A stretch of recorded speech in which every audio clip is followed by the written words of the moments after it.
It's easy to give up. You know, Hell it's yeah. easy. It's the easiest thing in the world to do. I'm done. I ain't going. Oh yeah. I ain't gonna keep going. Yeah, I don't feel like going to work. I'm done. Yeah, man. It's easy. It's very easy. But what's hard is going, yo, yesterday I got nothing from working as hard as I could. Nothing happened from that. I'm gonna do the same thing again today, but I'm gonna try to go harder.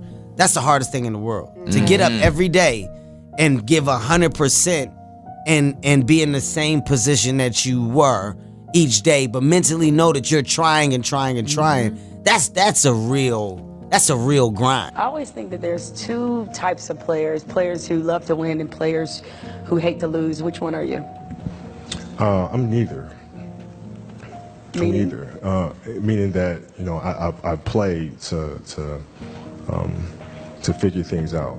I play to learn something, right? Because I think if you play with a fear of failure, or you play with the will to win, or that supersedes the fear of failure, I think it's a weakness either way, right? Because if you play with the fear of failing, you'll have the pressure on yourself to play, you know, to capitulate to that fear. If you play with the sense of I want to win, then you have the fear of what happens if you don't. But if you find common ground in the middle, in the center, then it doesn't matter. You're unfazed by either, right? And that enables you to really just stay in the moment, stay connected to it, and not feel anything other than what's in front of you. So, you know, I try to just be dead center. So a lot of people in general are afraid of failure. How did you become one of those people who doesn't seem to be afraid of failing? It doesn't exist. It's not existent. What the hell does that mean? Seriously, what does failure mean? It's not. It doesn't exist. It's a figment of your imagination. What does it mean? You're pulling the Jedi mind trick on me right now. I was like, does it exist? No, I'm serious. Like, I'm trying to think, like, how can I explain it? So, let's use happy endings, right? And then we can relate this to failure and why it's not existent. Like, you know, everybody talks about, like, everybody wants a happy ending, right? Now let's go to the reality of it, right? Let's look at a fairy tale story. Let's look at Snow White. She gets a happy ending. She finds Prince, whatever. She goes on. She lives happily ever after. Well, I call bullshit on that, because 2 months later, the fact is they had an argument and he's sleeping on the couch. Right? So the point is, the story continues. The story continues. So if you fail on Monday, the only way it's a failure on Monday is if you decide to not progress from that. Right? So to me, that's why failure is not existent. Because, you know, if I fail today, okay, I'm going to learn something from that failure, and I'm going to try again on Tuesday. And I fail, and I'm going to try again on Wednesday. So it doesn't exist. You know what? Should my ratings go in the tank? That's exactly what I'm going to say to the boss. Hey, it doesn't exist. Yeah, but you know what? We should try it again on Thursday. If your ratings go in the tank, and you know, which they won't, but if they did, you had learned a valuable lesson. You had learned a bunch of ways of how not to make a show that sucks. So then the next one will be better than the last one, right? So are you telling me then, let's just say all the career statistics that you've compiled, they all still exist, still play for the Lakers, still, and all of that still happens. If you finished your career without a championship, you would not have looked at that as a failure? No, I would have looked at it as being extremely disappointed, because I had a dream and I had goals that I wanted to accomplish, right?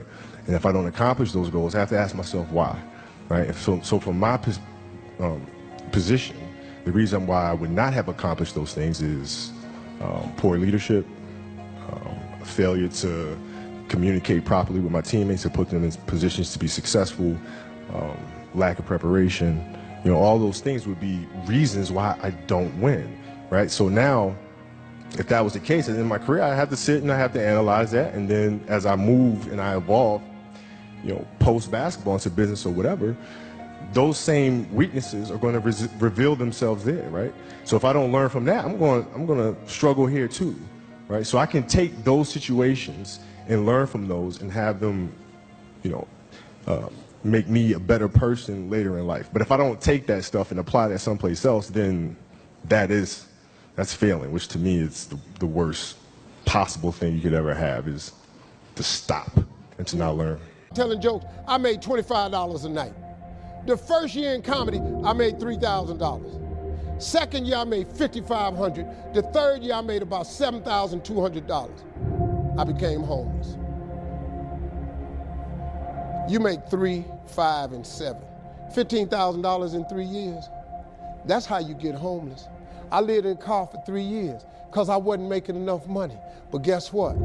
I kept telling them $25 jokes till they started paying me $250 a night.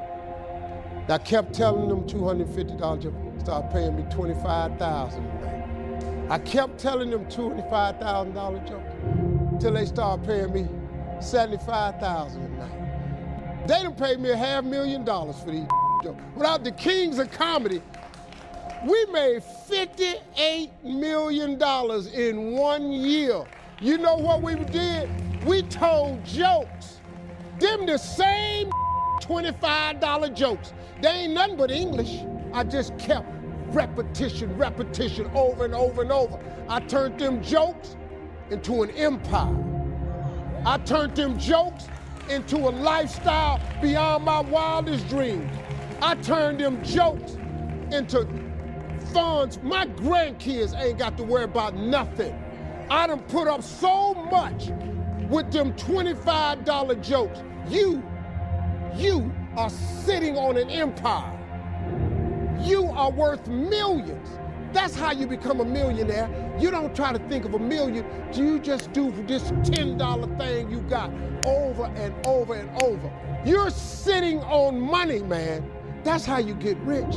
Quit trying to figure out how to make a million. Take something, a $10 idea, and just do it, and keep praying about it. Keep asking God to show you the next level. Keep asking God for strength when it looked like you ain't gonna make it. When I was homeless, it looked like I wasn't gonna make it. I kept praying about it, kept asking God to come get me. I kept leaning on my mama.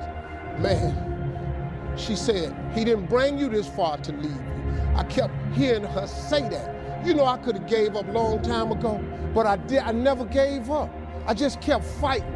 God is gonna come through and do what he say he gonna do, but you got to give him something to work with. If you do that, God will change your whole life. I dare you to try. I dare you to take your gift and do it over and over and over. Watch what he do. The Bible says your gift will make room for you and put you in the presence of great men. Don't say nothing about your passion or your education. Your gift. If you do that, God will change your life.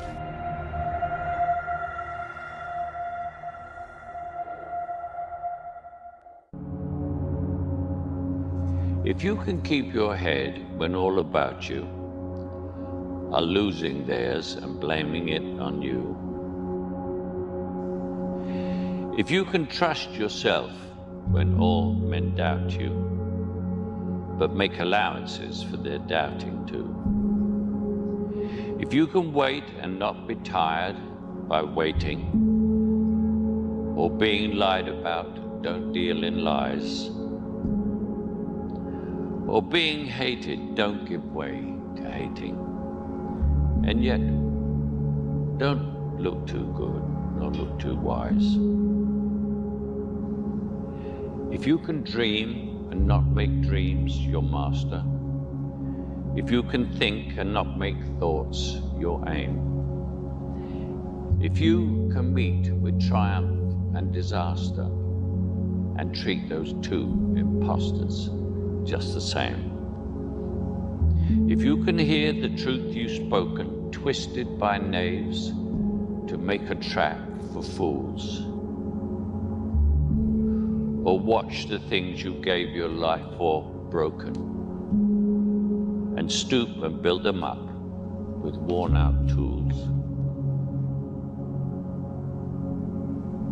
If you can make one heap of all your winnings and risk it on one turn of pitch and toss, and lose and start again at the beginning, and never breathe a word about your loss.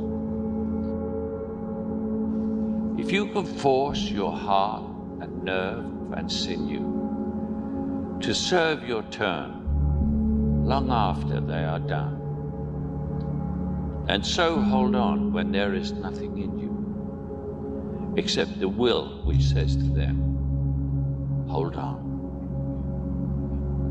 If you can talk with crowds and keep your virtue, or walk with kings, nor lose the common touch.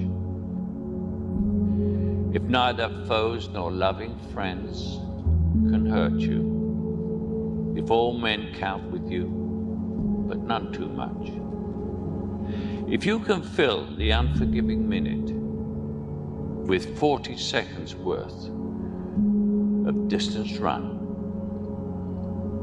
yours is the earth and everything that's in it, and which is more, you'll be a man, my son.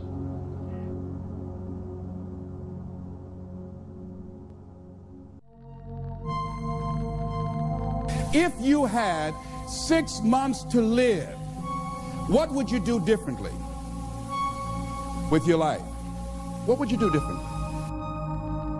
If your life is not what you want it to be, if you're not living the way that you want to live, if you're not experiencing what you want to experience, if it's not giving you what you want, you've got to ask yourself, what have I sold my soul for?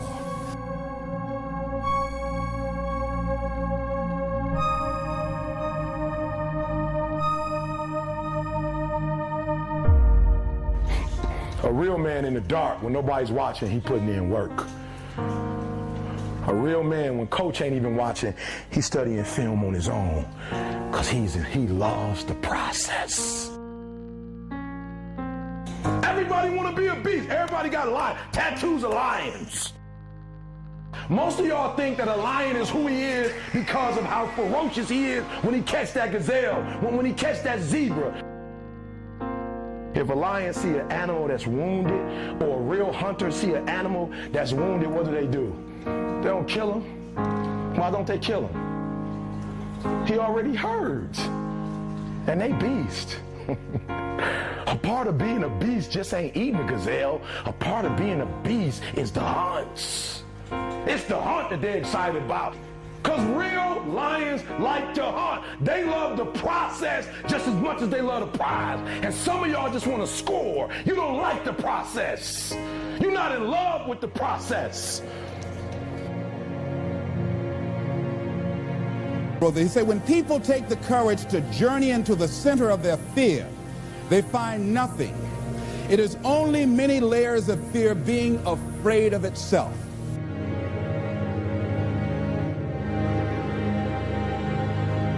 You put in 120% every time, or you don't put in nothing, because listen to me very closely. Today, this opportunity you have, it might not be here next year. It might not be here the year after next. It might not be here the year after that. This is the only moment you got, and you better take advantage of this particular moment. You've hit the wall someplace, you've looked in the mirror too many times and haven't smiled. You want to change the situation, move from where you are. The journey is not easy. Before you start that journey mentally, you must fuel yourself with the right reasons, the right fuel to sustain the entire journey. Everyone's hot off the start. It does not take talent. You don't have to be talented, right? You don't have to be gifted. You don't have to be the quickest, the strongest. You don't have to be the most intelligent to get to where I am. That's what you gotta do. You just gotta grind, though. Your grind. You might come from privilege. Your daddy might hook you up with a car. He might know people. He might be able to get you a job. But you will not outwork me.